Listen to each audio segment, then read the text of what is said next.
ನನ್ನ ಹೆಸರು ಶ್ರೀಮತಿ ಪ್ರತಿಭಾ ತುರ್ವಿ. ಶಾಲೆಯ ಮಕ್ಕಳು ಗಂಧರ್ವ ಸೇನೆ ಅನ್ನುವಂತಹ ಒಂದು ನಾಟಕವನ್ನು ನಿಮ್ಮ ಮುಂದೆ ಪ್ರಸ್ತುತಪಡಿಸಲಿದ್ದಾರೆ. ಈಗ ಆ ನಾಟಕದ ಪಾತ್ರಗಳನ್ನು ತಮ್ಮ ಮುಂದೆ ಪರಿಚಯಿಸುತ್ತಾರೆ. ನನ್ನ ಹೆಸರು ಅಮೃತ ಕವಿಯವರು.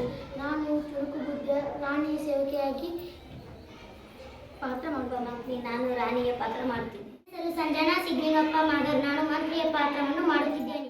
ದಾನಮ್ಮ ಮುದ್ಮಲಯ್ಯ ಪೂಜಾರಿ. ನಾನು ರಾಜನ ಪಾತ್ರ ಮಾಡುತ್ತಿದ್ದರು. ಸೃಷ್ಟಿ ಮಂತ್ರಿ. ನಾನು ಮುದುಕಿಯ ಪಾತ್ರ ಮಾಡುತ್ತೇನೆ. ನನ್ನ ಹೆಸರು ಸೌಜನ್ಯ ದಾನಪ್ಪ ಹೆಗ್ಗಡ್ಪು. ನಾನು ಸಿಪಾಯಿಯ ಹೆಂಡತಿ.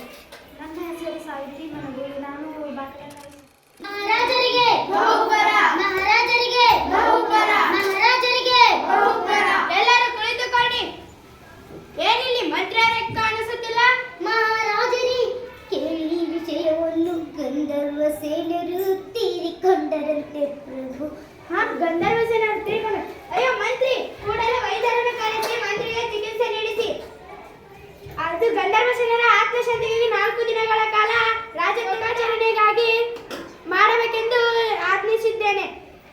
ಈ ವಿಷಯವನ್ನು ಕೂಡಲೇ ರಾಣಿಗೆ ತಿಳಿಸಬೇಕು. ರಾಣಿಯವರೇ, ಗಂಧರ್ವ ಸೇನರು ತೀರಿಕೊಂಡಿದ್ದಾರಂತೆ. ಅಯ್ಯೋ, ಗಂಧರ್ವ ಸೇನರು ತೀರಿಕೊಂಡ. ರಾಣಿಯರೇ, ಏಕೆ ಹೇಳುತ್ತಿದ್ದೀರಿ? ನಿನಗೆ ಗೊತ್ತಿಲ್ಲವೇ? ಗಂಧರ್ವ ಸೇನೆಯರು ತೀರಿಕೊಂಡರಂತೆ. ಗಂಧರ್ವ ಸೇನರು ತೀರಿಕೊಂಡರಂತ? ಈ ನಮ್ಮ ಮಹಾರಾಜರಿಗೂ ಆ ಗಂಧರ್ವ ಸೇನರಿಗೂ ಏನು ಸಂಬಂಧ? ಹಾಗಾದರೆ ರಾಜರಿಗೆ ಕೇಳೋಣ ಬಾ. ರಾಜರೇ, ಗಂಧರ್ವ ಸೇನೆಯವರು ಯಾರು? ನನಗೂ ಕೂಡ ಗೊತ್ತಿಲ್ಲ ರಾಣಿ. ಮಂತ್ರಿಯೇ ಹೇಳಿದ. ಹಾಗಾದರೆ ಮಂತ್ರಿಯನ್ನು ಕರೆಸಿ. ಮಂತ್ರಿಯನ್ನು ಕರೆಕೊಂಡು ಬನ್ನಿ. ಮಹಾರಾಜರೇ, ನನ್ನ ವಂದನೆಗಳು. ವಂದನೆಗಳು ಇರಲಿ ಮಂತ್ರಿ. ಇದು ಗಂಧರ್ವ ಸೇನರು ಯಾರು? ಪ್ರಭುಗಳೇ, ಗಂಧರ್ವ ಸೇನರು ಯಾರು ಎಂಬುದು ನನಗೂ ಕೂಡ ಗೊತ್ತಿಲ್ಲ. ಮಂತ್ರಿಯನ್ನು ಕರೆಸಿ. ಮಹಾರಾಜರೇ, ನನ್ನ ವಂದನೆಗಳು. ವಂದನೆಗಳು ಇರಲಿ ಮಂತ್ರಿ. ಇದು ಗಂಧರ್ವ ಸೇನರು ಎಂದರೆ ಯಾರು? ಗಂಧರ್ವ ಸೇನರು ಯಾರು ಎಂಬುದು ನನಗೂ ಕೂಡ ಗೊತ್ತಿಲ್ಲ. ಸೇವಕನೊಬ್ಬನಿದ್ದಾನಲ್ಲ, ಅವನು ನನ್ನ ಮುಂದೆ ಹೇಳಿದ. ಅದನ್ನು ಕಂಡು ನಾನು ನಿಮ್ಮ ಮುಂದೆ ಹೇಳಿದೆ. ಗಂಧರ್ವ ಸೇನರು ಯಾರು ಎಂಬುದು ನನಗೆ ಕೂಡಲೇ ಗೊತ್ತಾಗಬೇಕು. ಸೇವಕ, ಏ ಸೇವಕ, ಎಲ್ಲಿದ್ದೀಯಾ ನೀನು? ನಮಸ್ಕಾರ ಮಂತ್ರಿ. ಗಂಧರ್ವ ಸೇನರು ಎಂದರೆ ಯಾರು? ನನಗೂ ಕೂಡ ಗೊತ್ತಿಲ್ಲ ಮಂತ್ರಿ. ನನಗೆ ನನ್ನ ಹೆಂಡತಿಯು ಬಂದು ನನಗೆ ಹೇಳಿದಳು. ಅದನ್ನ ಕಂಡು ನಾನು ನಿಮಗೆ ತಿಳಿಸಿದೆ ಮಂತ್ರಿ. ಅಯ್ಯೋ ಅಯ್ಯೋ, ನಿನ್ನ ಹೆಂಡತಿಯ ಮನೆ ಎಲ್ಲಿದೆ?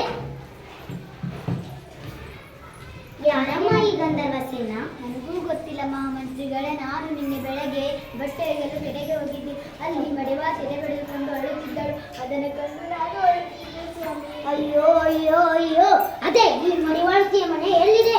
ಬನ್ನಿ ಮಹಾಮಂತ್ರಿ. ಅಯ್ಯೋ, ಗಂಧರ್ವ ಯಾರು? ಅವನ ಹೆಸರು ಕೇಳಿದರೆ ನನಗೆ ಹೃದಯ ಹೋಗಿ ಬಂದಂತೆ ಆಗುತ್ತದೆ ಸ್ವಾಮಿ. ನನ್ನ ಕಚೇರಿಗಳು ಮತ್ತು ಬಟ್ಟೆಗಳನ್ನು ಎಲ್ಲ ಮನೆಗೆ ಹಂಚಿ ಬರ್ತಿತ್ತು ಸ್ವಾಮಿ.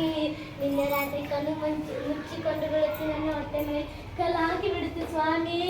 ಅದೇ ಈ ಗಂಧರ್ವ ಸೇನರು ಯಾರು? ನನ್ನ ಪ್ರೀತಿಯ ಕತ್ತೆ ಸ್ವಾಮಿ. ಅಯ್ಯೋ, ನಿಮ್ಮ ಕತ್ತೆನ? ರಾಜರೇ, ರಾಜರೇ, ಕೇಳಿ ಈ ವಿಷಯವನ್ನು. ಗಂಧರ್ವ ಸೇನರು ನಗುವುದನ್ನು